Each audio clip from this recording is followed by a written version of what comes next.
Well, we're at a time in history where there is a mass migration from Islamic lands to the Kafir lands of Europe and America. What is this going to happen? What does this mean? Well, what will happen is that there will be a struggle over centuries, but the Islamification of Europe and America must proceed forward if Islam is to fulfill its mission.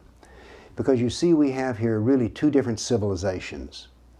We can see this difference in civilizations by the very concept of the Kafir. The Kafir is totally outside of Islam. They're the unbeliever, the infidel, and everything about the Kafir is bad. Let's look at the ethics of dealing with the Kafir.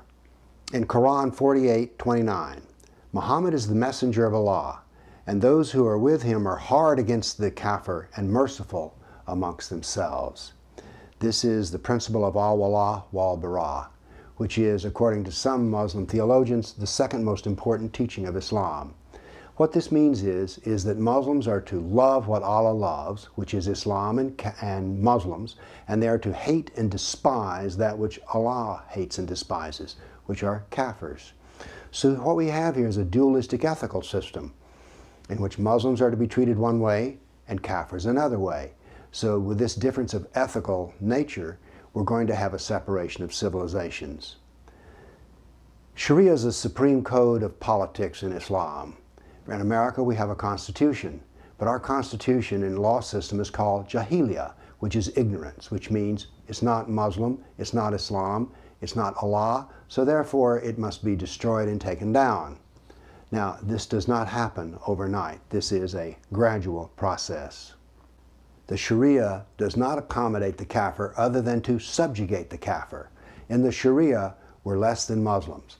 The Kafir is to be a dhimmi, D-H-I-M-M-I, and they're really a third-class citizen. So what happens when one civilization invades another, and the Islamic civilization is a supremacist civilization, so that means that the lands they immigrate to must become Islamicized. And we're already beginning to see that. In Europe, we're seeing that refugees who have health problems demand that the Sharia be obeyed and that a woman not be seen or touched by a male physician, and vice versa. That is, a man cannot be dealt with by a female nurse.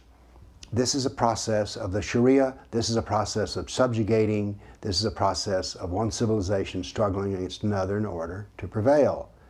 Again, let's go back to the fact that this doesn't have to happen overnight. Islam crushed the Anatolia, which was what we now call Turkey, in the year 1453.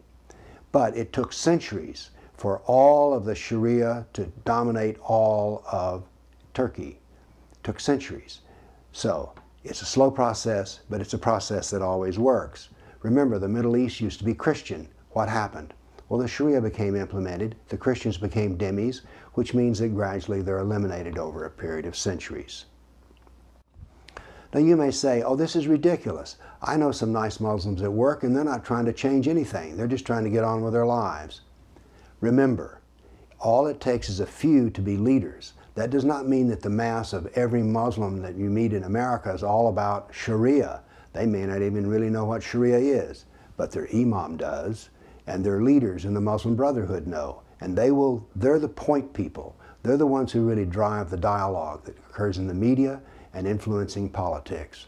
So what happens after Islam migrates to another nation? Simple.